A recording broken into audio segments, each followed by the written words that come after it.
So make sure you get it rearranged correctly. P1 V1 over T1 equals P2 V2 over T2. And hopefully you caught that I meant that to be a P2 over here, and that's what you're solving for is P2. I like the cross multiply method where I just bump them up and down. I just cross them over. We'll show the other way too, though.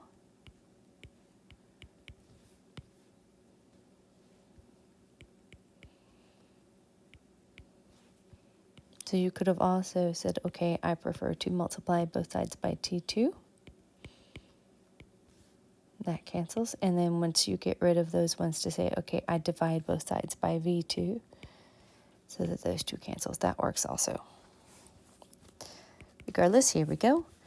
We're solving and filling in things. Now, here's our big key note here. This is a constant, this is a constant. So we could just pick a number, 5. So 5 over 5 cancels. We could pick a different number, 10 over 10 cancels. When something's held constant, it means that that variable doesn't matter. So now we can say, oh, I have P1, and then I have over T1, and then I have T2. And that's equal to P2. And then I can fill those in, and I'm going to kind of bring it over here. So P1 is 17.0 torr. And then T1, again, I'm just putting it in like this. I'm going to let my calculator do all the work. And then this one is going to be 40 plus 273.15. To bring my calculator over, 17.0 times parentheses 40 plus 273.15 divided by parentheses 25 plus 273.15.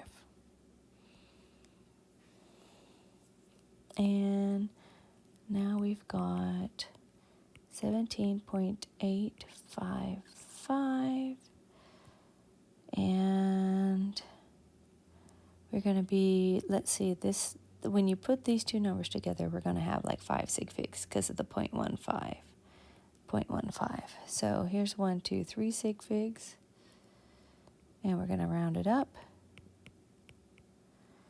And that is my torr. Oops, looks like I forgot to round that one up.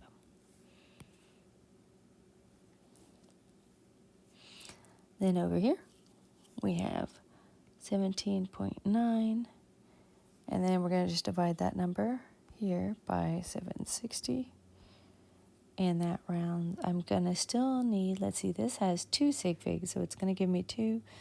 So 0.023 ATMs.